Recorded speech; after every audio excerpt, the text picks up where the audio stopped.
Quinto punto, modificación del Plan Estratégico de Subvenciones 2018. Mila basortziko diru laguntzen plan estrategikoaren aldaketa, alde, abstentzioa, vale, onartutzat geratzen da. Vale.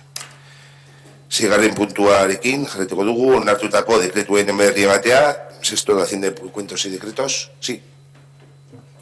Bueno, aprovechando el quinto punto, no, a la pregunta de por qué no se nos hacía partícipes no has contestado.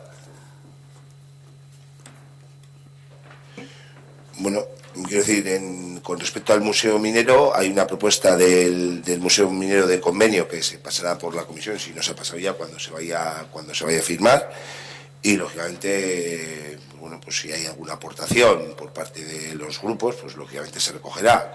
Vamos, partícipes, no sé qué sentido, si hay una propuesta que pueda mejorar el convenio, que se puede introducir dentro del convenio y es viable, desde luego que se recogerá. Antes de firmarlo pasará por la comisión correspondiente. Ahora, de todas formas, eso volverá a ir. Es decir, ahora lo que hacemos es poner a disposición el dinero de los convenios para poder proceder a la firma. Bueno, primero presentación de la documentación que se requiera desde Secretaría de Intervención y la posterior firma.